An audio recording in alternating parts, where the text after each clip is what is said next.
Anxiety and panic attacks can feel a little bit like you're drowning in a swimming pool. Sometimes you need the armbands, and that's the medication. But other times you need the swimming lessons. So on this lovely day, we're going to talk to you about some things that you can try that might help you conquer your anxiety. So stay tuned.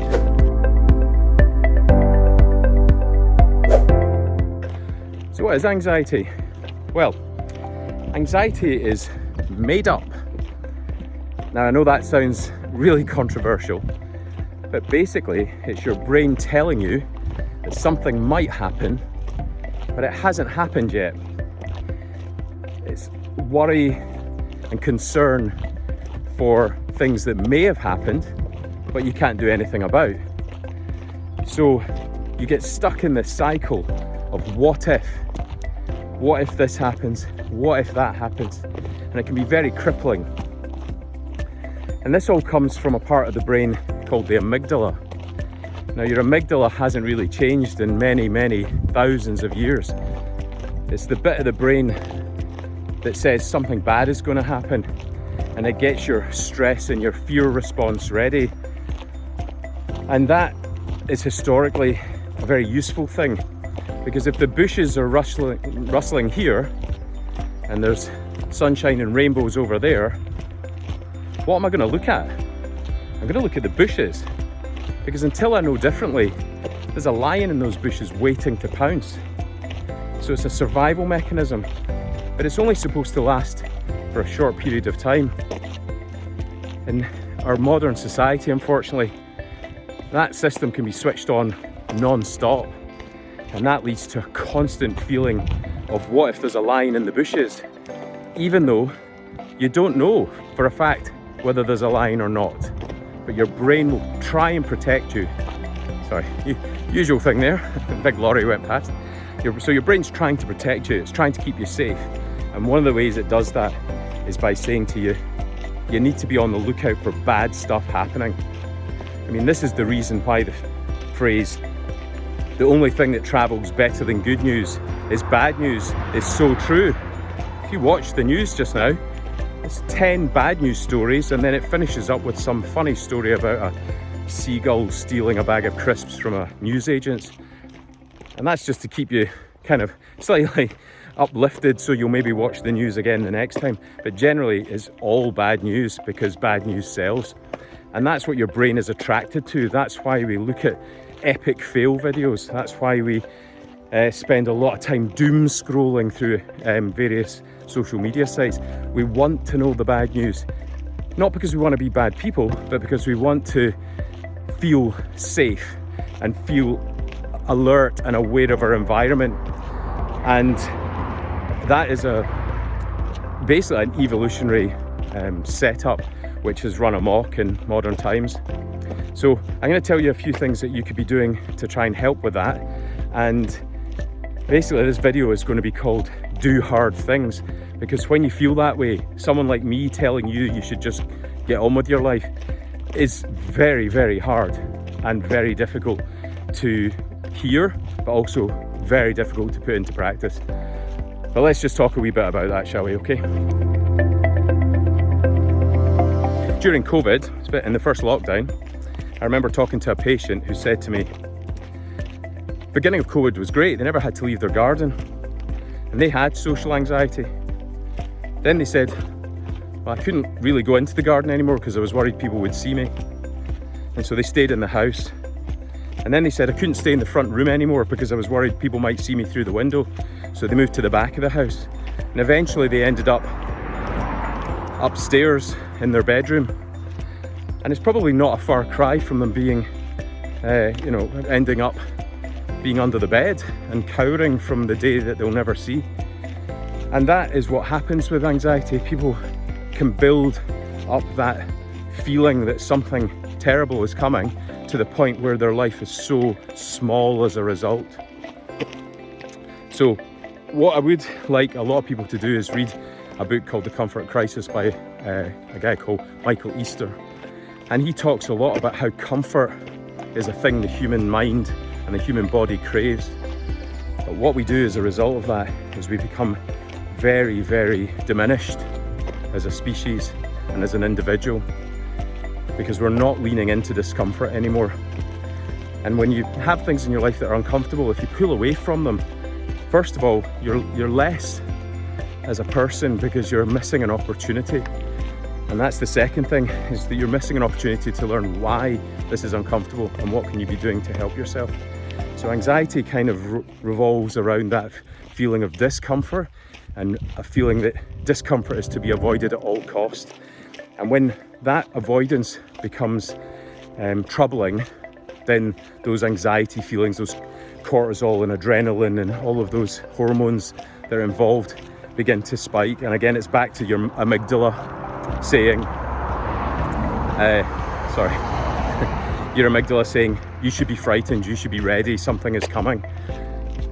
But that thing hasn't happened, and so we create that in our mind, and as a result, we become more and more anxious.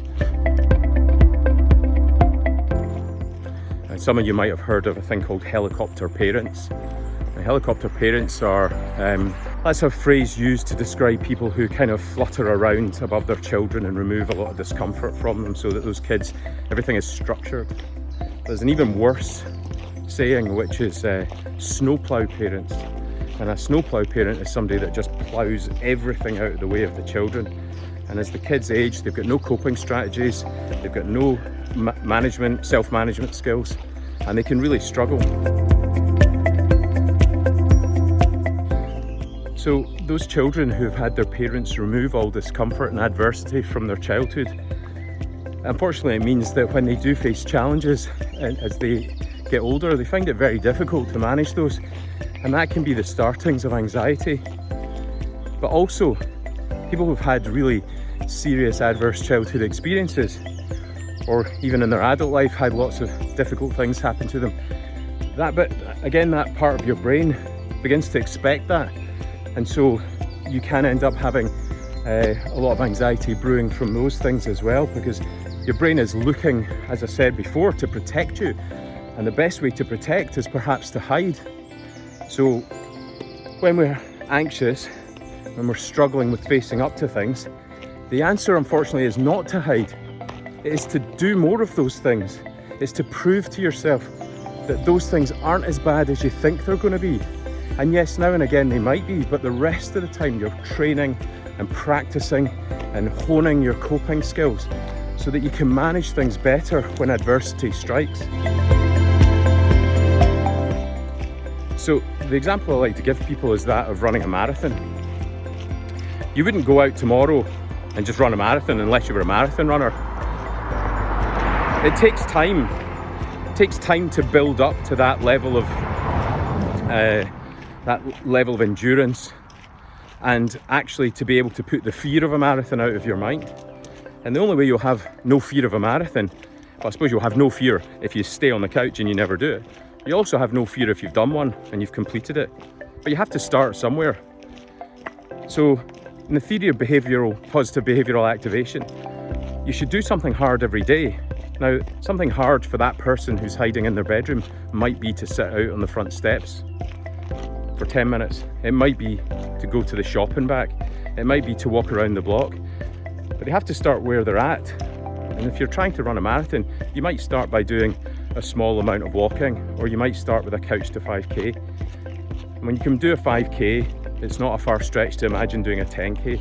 And when you can do a 10k, you can do a half marathon. And when you can do a marathon, you can go, maybe I could do a full marathon. So that is what I mean by this positive behavioural activation, building up what you feel is uncomfortable, so that when someone says to you, can you run a half marathon? You can say, yeah, of course I can run a half marathon. That's part of my marathon training. And if somebody says to you, can you go to the shops? You can say, well, of course I can go to the shops. I went up to Edinburgh last weekend and spent the whole day in the city centre, because you've built up to that. So this is kind of a way out of anxiety, is to lean into that discomfort and trying to think, I know I can't do these things at the moment, but could I do them in the future? And then starting to build on a plan that you make of small changes every day that increase your ability to face up to tougher and tougher and tougher challenges and situations. And when you look back, you'll realize that sitting at the front steps, which was difficult, is those things don't apply anymore, because you've really stretched your ability to do difficult things.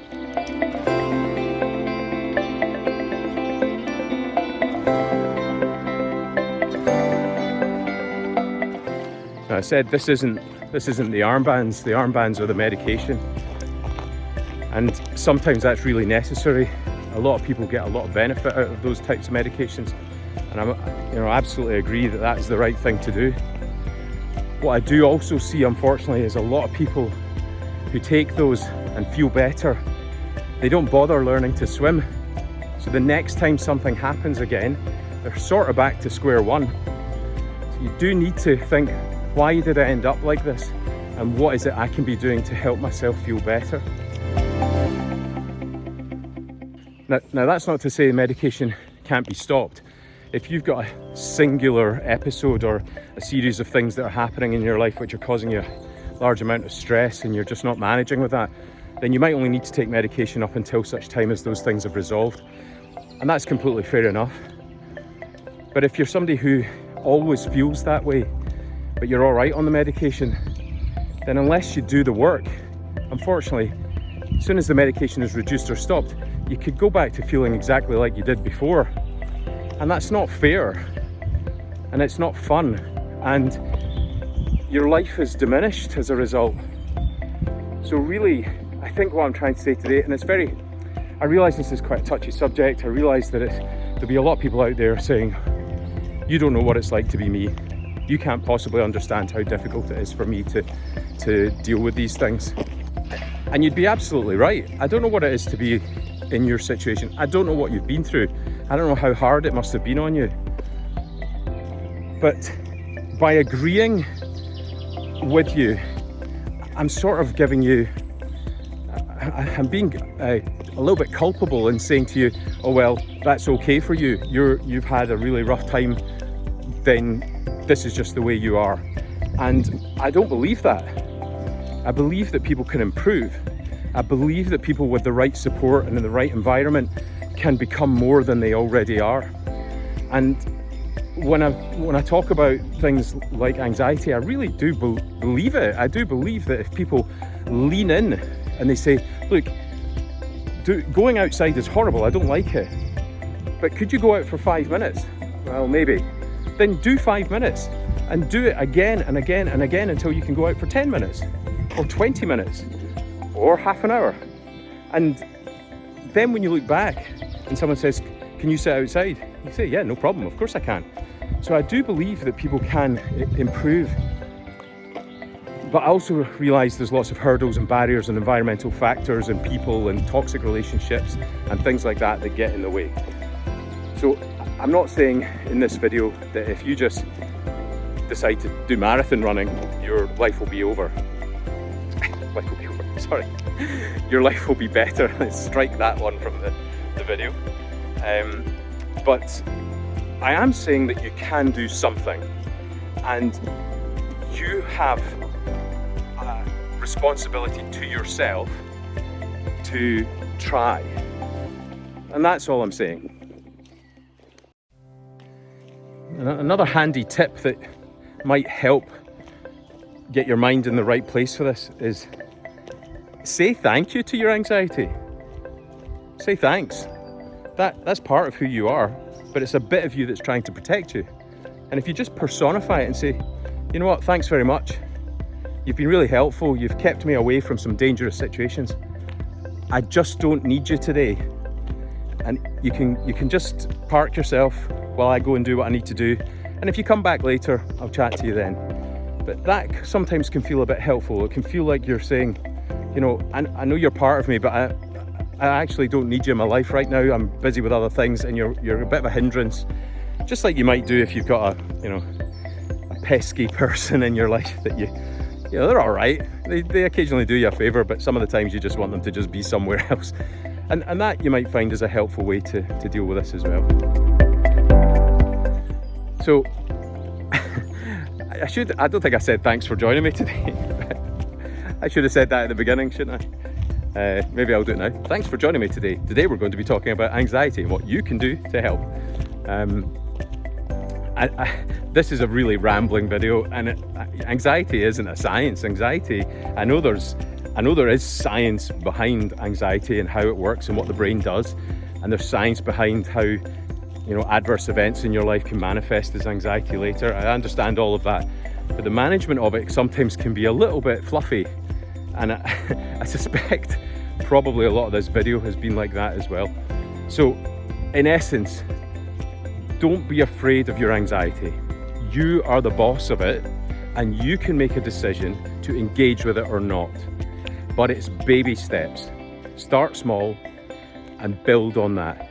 2 steps forwards, 1 step back is still 1 step forward. So do have a think. There's a video I made about doing difficult things, which also mentions Michael Easter's book, which is, I'm going to point here, maybe it'll be there, and you can watch that as well, which is about doing the training for an Ironman. And I should say, I shouldn't be able to do these things. I shouldn't be able to go and run massive triathlons and things. The only reason I can do it is because I work really, really hard at it. I hate it a lot of the time. I dislike a lot of the stuff I do, but I know at the end, I'll be a better person for it. And that's what I wish for you and your feelings of anxiety or social anxiety or low mood or anything in your life that's in the way of you being the best version of yourself. So maybe there was some tips in this video that were useful. Maybe it was just me ranting on a nice walk. It's quite sunny actually, a nice sunny morning walk before going to do more work. But that's what I want for you. I want for people to watch this video, and I want them to go, maybe I don't just have to rely on others. Maybe I can do some of this myself. Maybe it's time I investigate what I can be doing to make my anxiety less in control and give me my power back. And if that's as far as you get, that's still further than where you're at the moment. So please do leave comments below if you're interested in me talking about anything else like this. Please share your experiences. I mean, I think that's one of the things people don't like to do about anxiety is tell people, and stigma around all that stuff is nonsense. There should be no stigma. And we're all here in the same, we're in the same planet. We're the same species. We should be helping each other to be the best versions of ourselves we can. And, maybe sharing your story might do that. So yeah, please leave comments down below. If you're, this walk I'm doing just now is part of my morning ritual, if you like, my sort of miracle morning-y type stuff. And there's a link below for the morning golden hour journal if you're interested in doing something like this. So anyway, I hope you've enjoyed this video. Please, if you want to leave negative comments and tell me it was all a bunch of nonsense and you don't know anything, I'm also happy to hear those, because that will improve what I do in the future. Anyway, take care. I'll see you soon. Bye.